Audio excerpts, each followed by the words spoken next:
तुमने हमारी जबानों को रुकाया है।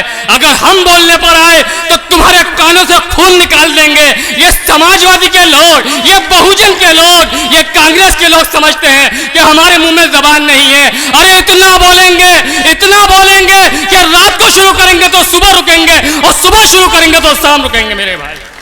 अब मैं अपने तेज तर्रार वक्ता हमारे प्रदेश के यूथ महासचिव एहतशाम मंसूरी साहब को दावत दूंगा कि वो आए और मंच पर अपने विचार रखें, और इस शेर के साथ दावत दूंगा कि तुम हमारी जिंदगी के चंद जुमले तो पढ़कर देखो, तुम हमारी जिंदगी के चंद जुमले तो पढ़कर देखो, हम तुम्हारी जिंदगी के हौसले बन जाएंगे। एहतशाम मंसूरी साहब का बिलारी की सरजमीन पर स्वागत है।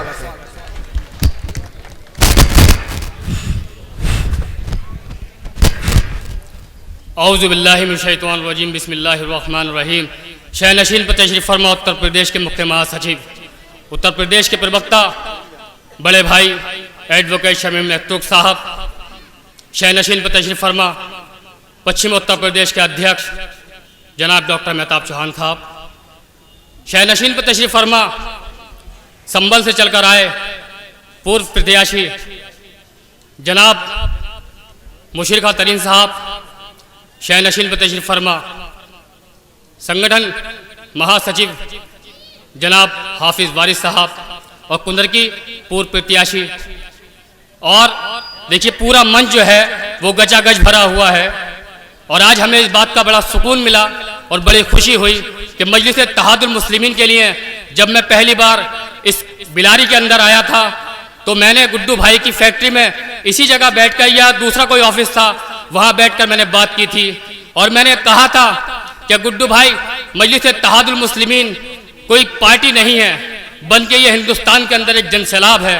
जिस वक्त लोग जुड़ने पर आएंगे तो सरों का समंदर सामने खड़ा होगा, और आप देखेंगे कि बैरिस्टर असदुद्दीन ओवैसी की क़यादत को लोग चुनने और सुनने दोनों के लिए मजबूर हो जाएंगे। वो मैं आज देख रहा हूं कि मुझे मंच पर बैठने के लिए जगह नहीं मिल पा रही है, इतने लोग मेरे मंच पर आ चुके हैं। मजलिस इत्तेहादुल मुस्लिमीन के लिए रातों दिन और जगह जगह सूबाई गली गली मेहनत करने वाले बैरिस्टर असदुद्दीन ओवैसी ने यह बात साबित कर दी है उत्तर प्रदेश के अंदर कि उत्तर प्रदेश के गयूर अवाम, मैं आपसे ये बात कह रहा हूं कि आप वोट किसी को भी दे दीजिए, आप किसी को भी सपोर्ट कर दीजिए, लेकिन मेरे भाई मजलिस इत्तेहादुल मुस्लिमीन के लिए जैसे पंडित जी कह रहे थे, अगर आपने वोट देने का काम किया, एक बार पतंग के बटन को दबाने का काम किया, तो मजलिस इत्तेहादुल मुस्लिमीन का नुमाइंदा जब जब भी आवाम में खड़ा होगा, जिस जिस जगह भी खड़ा होगा, हक़ाइक़ की बात करेगा, ला इलाहा इल्लल्लाह की बात करेगा और इंसाफ की बात करेगा। ये बात हम आपसे कहने आए हैं। लोग समझते हैं ये डरी हुई कौम है, ये नहीं बोलेगी। मेरे भाई, मेरे लीडर जो अकबरुद्दीन ओवैसी हैं, वो कहते हैं कि सन 75 साल से तुमने हमारी जबानों को रुकाया है। अगर हम बोलने पर आए तो तुम्हारे कानों से खून निकाल देंगे। ये समाजवादी के लोग, ये बहुजन के लोग, ये कांग्रेस के लोग समझते हैं कि हमारे मुंह में जबान नहीं है। अरे इतना बोलेंगे कि रात को शुरू करेंगे तो सुबह रुकेंगे, और सुबह शुरू करेंगे तो शाम रुकेंगे मेरे भाई। मैं आपसे ये बात कहने आया हूं कि मजलिस इत्तेहादुल मुस्लिमीन को आप सोच रहे होंगे ये तो मुसलमानों की पार्टी है, तो देखिए मेरे भाई, ये बात तो नताइज सामने आने लगे कि पंडित जी आपसे क्या कह रहे हैं कि आप मेहताब चौहान की बात का भरोसा नहीं करेंगे, आप शमीम अहमद तुर्क की बात का भरोसा नहीं करेंगे, आप हाफिज वारिस को जो है वो वोट नहीं देंगे, आप तो उन्हीं लोगों को वोट देंगे जो भैया अखिलेश यादव के पीछे हाथ बांध के खड़े रहते हैं, जी हुजूरी करते हैं, चुम्मा चाटी करते हैं, आप उनको लीडर बनाने का काम करते हैं। लेकिन अल्लाह ने ऐसा कायद पैदा किया, हैदराबाद की आवाम ने एक तरफ था इत्तेहाद के साथ में जब बैरिस्टर साहब को वोट देने का काम किया, तो मेरे भाई 7 मिनट मिलते हैं पार्लियामेंट के अंदर, और हिंदुस्तान के जितने मसाइल, चाहे दलितों के हों, अक़लियतों के हों, मुसलमानों के हों, संविधान के सामने रखते हुए हर बात का जवाब देते हैं। और उस पंचायत के अंदर जो है मुल्क के वजीर आजम भी बैठते हैं, वजीर दाखिला भी बैठते हैं। लेकिन मेरे भाई, जब शेरवानी वाला, टोपी वाला, जब दाढ़ी वाला खड़ा होता है तो ऐसा लगता है जैसे कोई कानून का प्रोफेसर अपने स्टूडेंट को क्लास देने का काम कर रहा है। लोग समझ रहे हैं कि नहीं, ऐसे ही चले जाएंगे, ऐसे ही खत्म हो जाएंगे। लोग इल्जाम लगाते हैं ये तो वोट काटने का काम करते हैं, ये तो वोट बांटने का काम करते हैं। बताइए मेरे भाई, इस बिलारी के अंदर जाके कि मैं यादवों से कहूँ आप मुझे वोट दो, कि मैं जाटवों से कहूँ कि मुझे आप वोट दो, पहले मेरे तुम जो ताली वाले भाई हो, जो तुम टोपी वाले भाई हो, अपने वोट को एक इत्तेहाद के साथ में लाकर एक जगह खड़ा करो। फिर मैं अगर ये मेरे भाई तुम जानते हो चमकती चीज को जो है हर आदमी जो है नमस्कार भी करता है, परिणाम भी करता है, तुम एक बार तो इत्तेहाद पैदा करो अपने अंदर।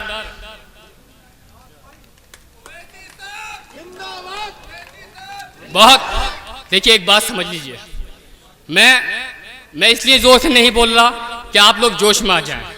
मैं तो अपनी बात यूं जोश में कह रहा हूं कि मेरे भाई, हमारी कौम सबकी सुनती है, कोई भी दूसरा आदमी आ जाए सबकी सुनती है। बार बार पंडित जी हमें इस बात को कह रहे थे, नहीं सुनते तो अपनों की नहीं सुनते। यही हो रहा है आपके साथ। जब आप अपनों की नहीं सुनते तो गैर आपकी नहीं सुनते। बताओ मैं गलत कह रहा हूं? बताओ ईमानदारी से मैं गलत कह रहा हूं? आप अपनों की बात नहीं सुनते। अब हम मजलिस इत्तेहादुल मुस्लिमीन का किसी को अगर टिकट देंगे तो आप लोग कहेंगे नहीं, ये तो हमारी खाला का बेटा था, इसको देना चाहिए था, ये तो फुप्पो का लड़का था, इसको देना चाहिए था, ये तो मेरा पड़ोसी था, ये तो मेरा भाई था, ये तो मेरा फला था। लेकिन मेरे भाई, तुम अपनी क़यादत को छोड़कर किसी को भी वोट देने के लिए तैयार हो जाओगे। लेकिन एक दूसरी पार्टी इसी उत्तर प्रदेश के अंदर चलती है। जब हालांकि वक्त को कम को कहा गया है, लेकिन यह बात कहना मैं जरूरी समझता हूं, और मेरे भाइयों गौर से सुनना और समझना इस बात को।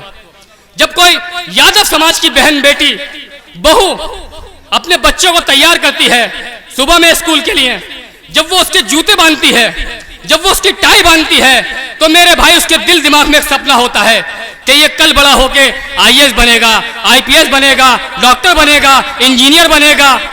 ऐसे ही दूसरे समाज के जितने भी लोग हैं, उनके जब बच्चे सुबह स्कूल जाते हैं तो वे एक सपने के साथ भेजते हैं। लेकिन मेरे भाई, मैं तो तुमसे ये बात पूछना चाहता हूं कि ये मुसलमान की बहू बेटी, माँ बहन जब अपने बच्चों को तैयार करती है तो इसके दिमाग में कोई सपना नहीं होता, क्योंकि इसको मालूम है कि बड़ा होकर ये रिक्शा चलाने वाला बनेगा, ये सेब बेचने वाला बनेगा, ये अमरूद बेचने वाला बनेगा, ये तो कहीं ना कहीं नौकरी करने वाला बनेगा। क्यों मेरे भाई? क्योंकि ये सियासी तौर पर आपको जो है ये मजलूम नहीं बल्कि अपाहिज बनाने का काम किया गया है। यह बात हम आपसे कहने आए हैं।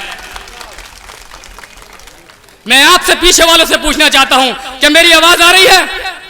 आवाज आ रही है? नहीं, हाथ उठा के बताइए। पीछे वालों की आवाज आ रही है? तो कम से कम एक बार बताइए मेरे भाई, मजलिस इत्तेहादुल मुस्लिमीन का निशान जो है, चुनाव चिन्ह क्या है? आवाज नहीं आई पीछे वालों की तरफ से? पीछे वालों की तरफ से जोर से बोलो मेरे साथ, क्या है चुनाव चिन्ह निशान? हमारे लीडर का नाम क्या है? जोर से बोलना। क्या नाम है? बोलिए जोर से।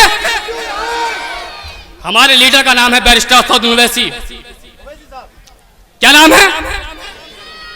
गुड्डू भाई भी लीडर हैं, लेकिन पार्टी किसकी है? गोली किसने चलवाई अपने पर? जब मेरठ से जनसंपर्क करके इसी विधानसभा चुनाव के अंदर गाजियाबाद के टोल टैक्स पे जो है रोक के जो है गोलियां चलाई गई, किसने खाई वो गोलियां? बताइए। कोई आदमी लोग जो कहे ना, कभी आपके महल्ले गले में रोड पे बैठकर कहे कि ये तो एजेंट हैं, तो उनसे कहना अगर ये एजेंट होते तो जान जो है दांव पे नहीं लगाते। किसी नेता ने लगाई आज तक जान दांव पे आवाम के लिए?